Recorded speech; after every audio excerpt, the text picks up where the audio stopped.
What's going on, guys? Welcome to another episode of Two Fresh Fishing Custom Bait Making.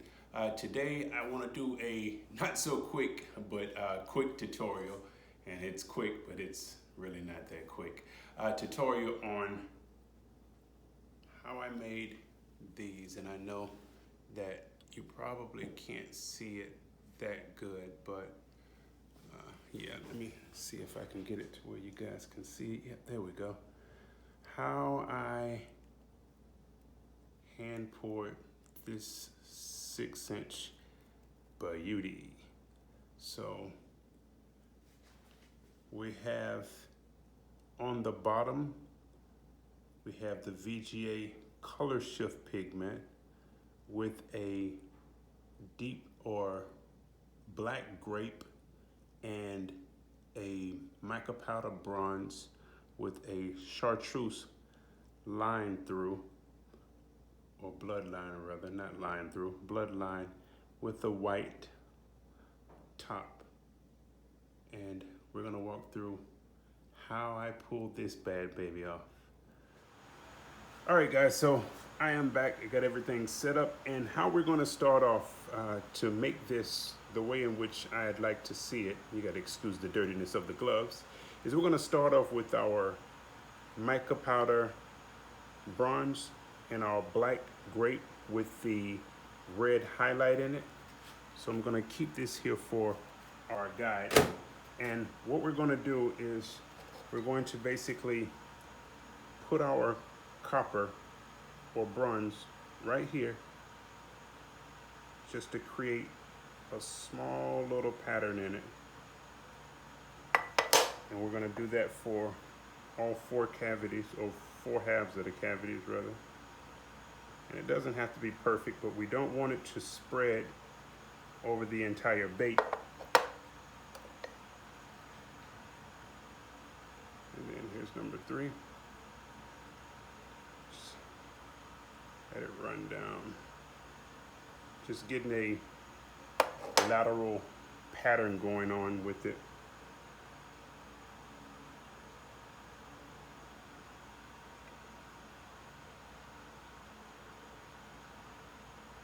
All right. So now, while that's getting set up, we're going to get our purple. And all this is a black grape with a red highlight in it. So now what we're going to do is we're going to start the same process over with the grape.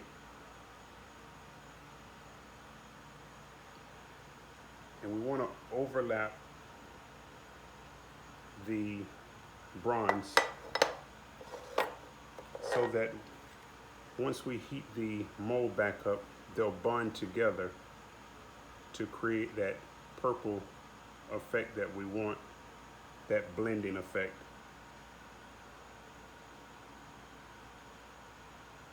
And I'm trying not to go up into the gill plate, but it doesn't really matter.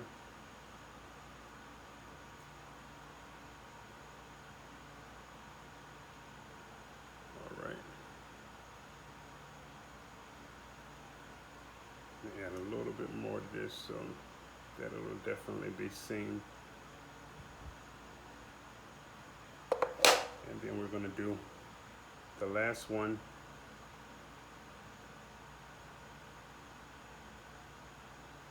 Right there.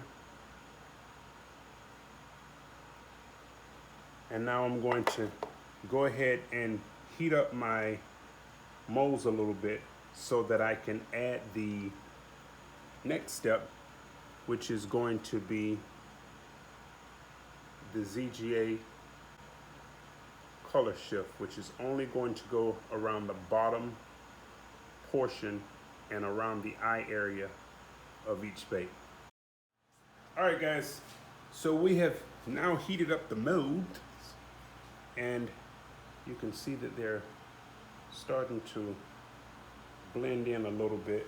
So what we're going to do now is we're going to take our super hot VGA color shift, and we're going to go just over the eye area and let it run back just about to the gill plate and a little bit up to the top of the body of the mold.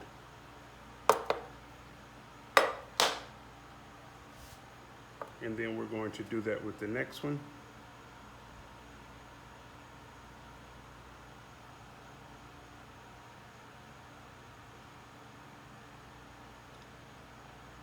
We want to try to get it all the way down to the bottom and towards the front of the bait itself.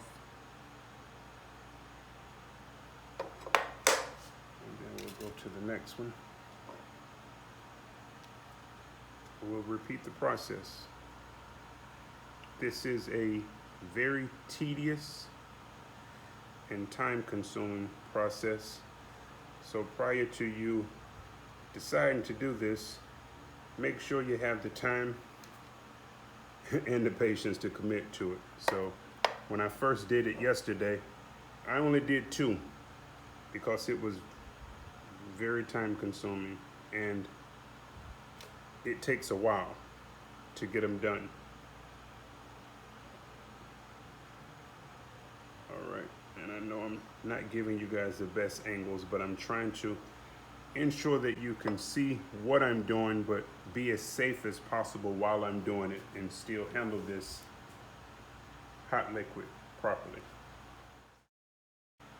All right, guys, so our next step is going to be to add our hook slot adapters and make sure that they're properly seated.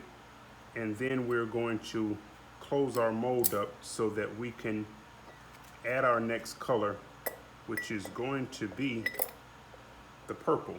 So let me get these closed up and I shall return. All right, guys, while I have the purple heating up, just want to show you what we're going to do now. See this purple here and this purple here? All of that comes from me applying purple to the bottom of the mold next. So that is going to be our next thing. We're going to shoot. All right, guys, our next step in the process is going to be for the bottom of our bait.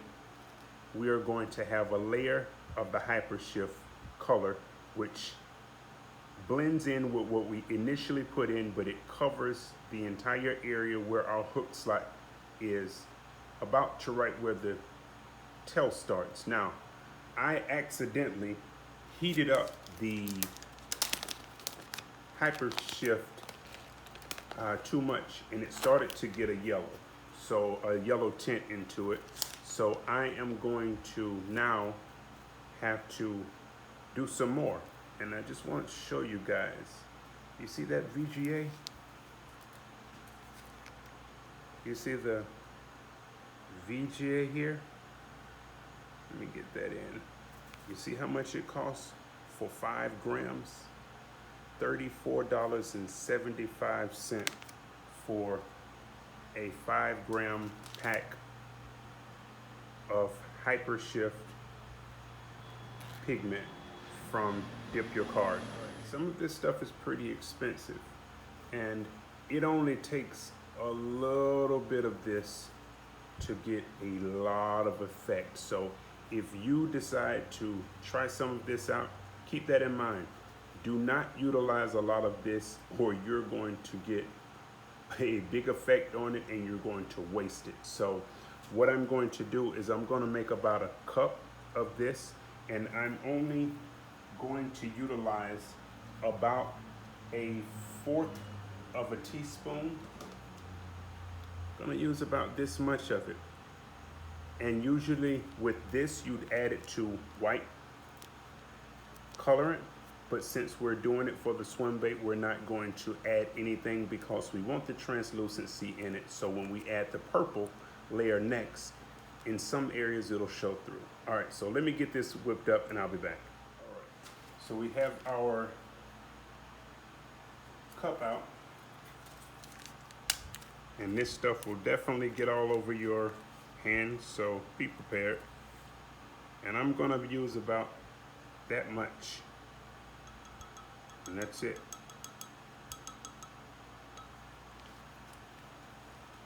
Waste not, waste not.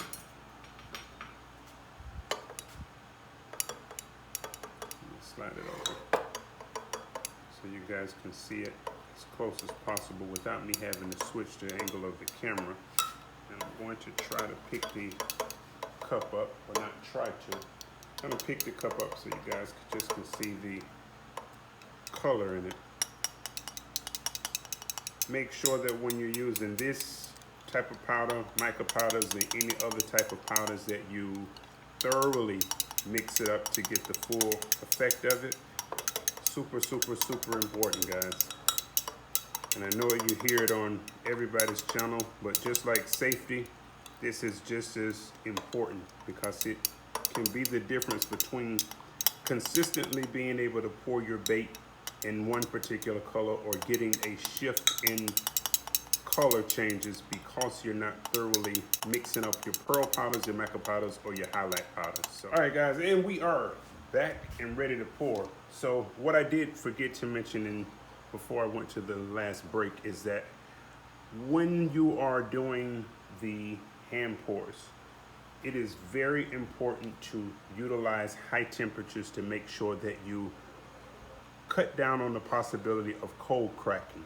However, when you're using translucent colors, you have to be mindful that you don't overcook your colorant trying to get it up in the high temps. That's one of the reasons that utilizing a hot plate is so good, because it allows the mold to heat up to prevent you from having to overheat. So what I'm going to do now is I'm only going to pour up until the hook slot area, just to cover the hook slot area. I don't want to run up into the tail, but I do want to completely cover the hook slot area. So I'm going to pour here. And once I get to the beginning of the hook slot area, I'm going to stop. So now that we have our hyper shift poured, we are going to switch back over, and we are going to fill in right up until the tail area with the purple. So we're going to start at the head of our bait, and we're just going to pour. And we're going to let it stop right at about a quarter way up the bait, and then we're going to switch over to our second mode, and we're going to do the same thing. And now I'm not moving my cup while I'm doing this, because I want to kind of get an even flow and distribution of plastic.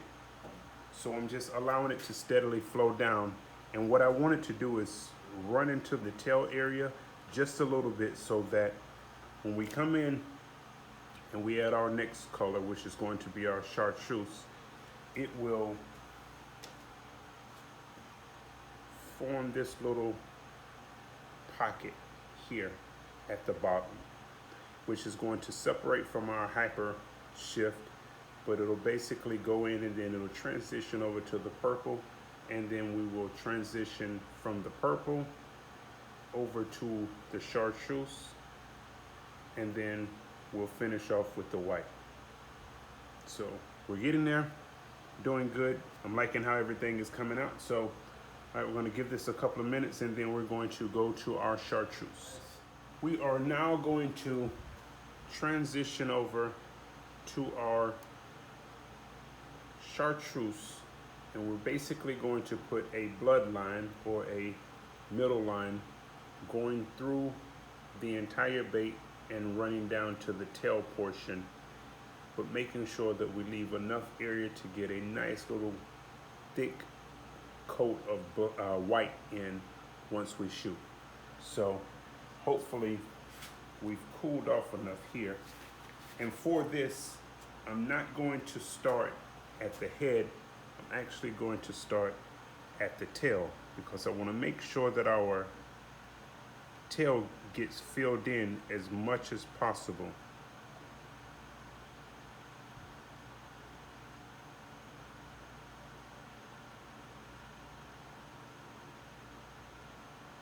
There we go. And then we're going to do the same thing here. I have a feeling that our white top might be a very thin coat, but that is okay. As long as it's on, that's all that matters.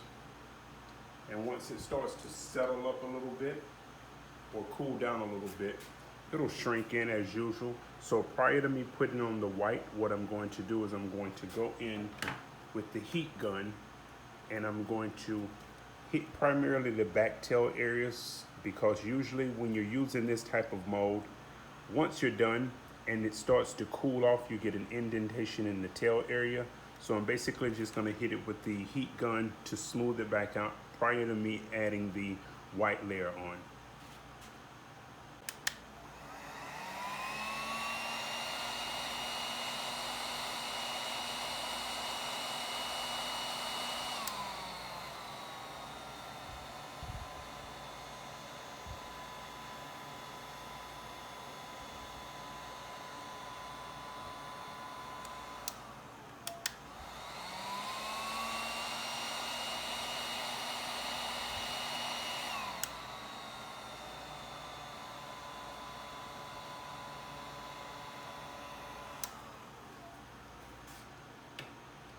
Alrighty, so both indentation marks that we had here originally are gone now, and now it's time to pour the white. So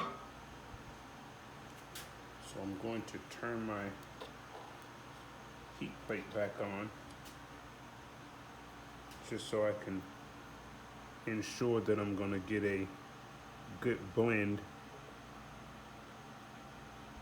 once we pour.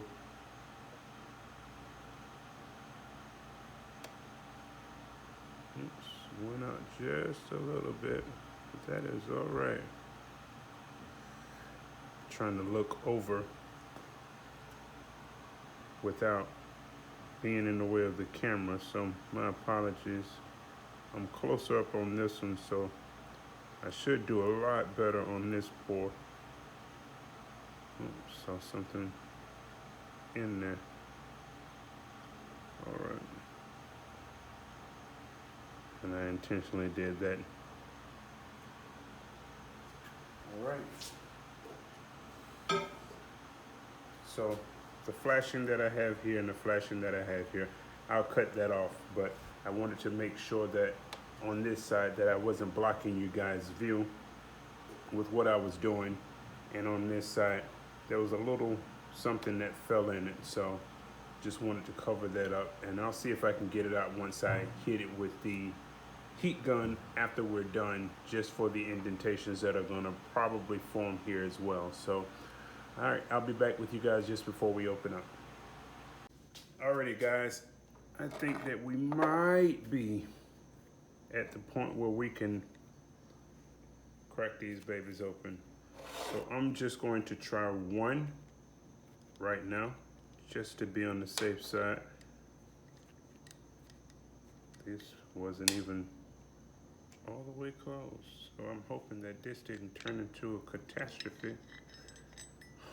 All right, here we go. Look at that.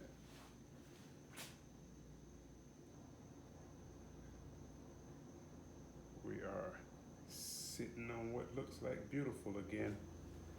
All right, let me get the other one just so we can do a comparison. I'm gonna make the brightness go down a little bit, guys, so bear with me. There we go, so we can get a little bit of that sheen out of there.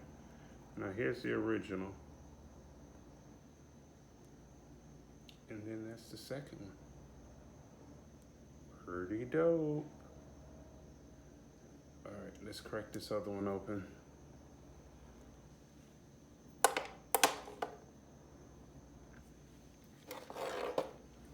Safety first. Let me put this glove back on. I need to be a victim tonight.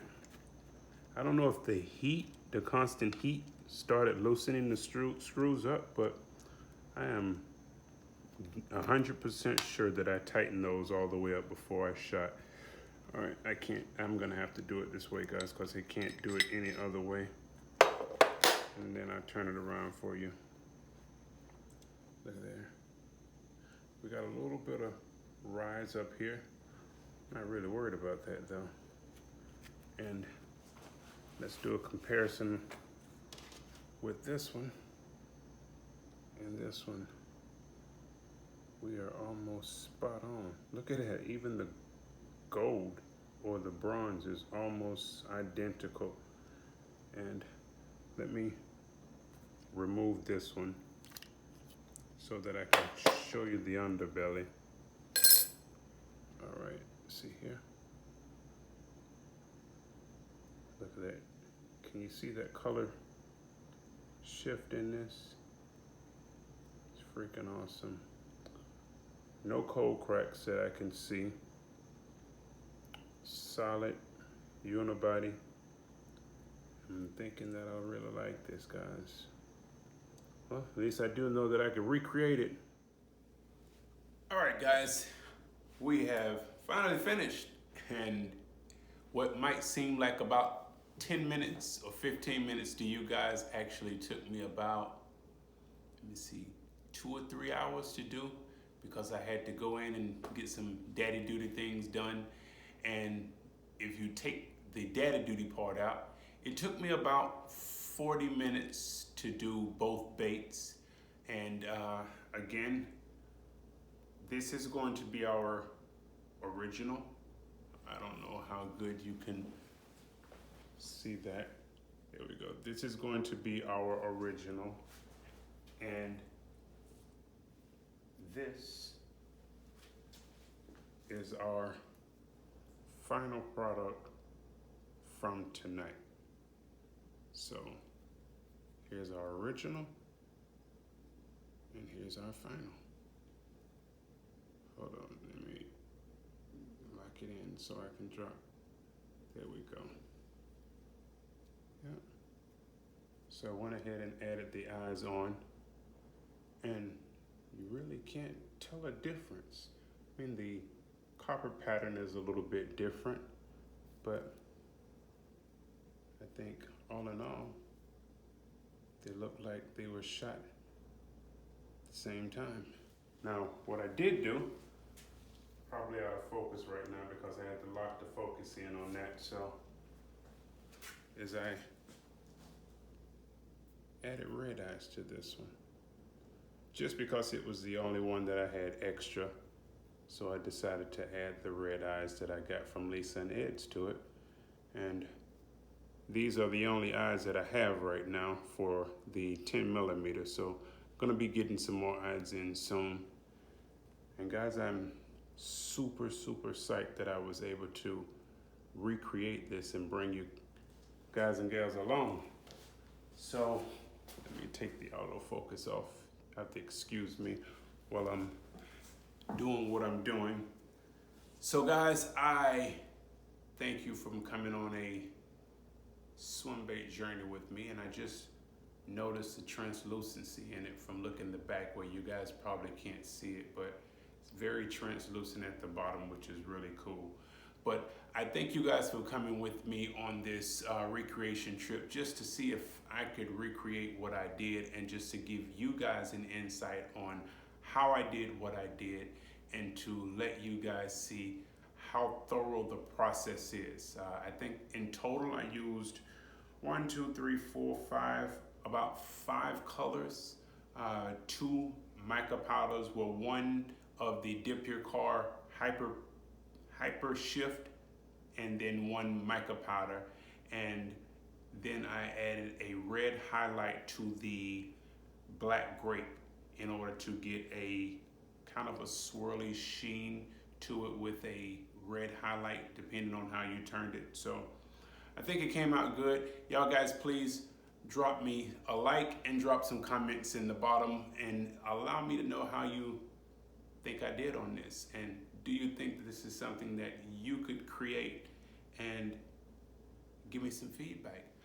Thank you guys, and y'all have a wonderful night. And as always, grab somebody, take them out fishing, and let them share a Too Fresh experience with you, because life is too fresh to not go fishing.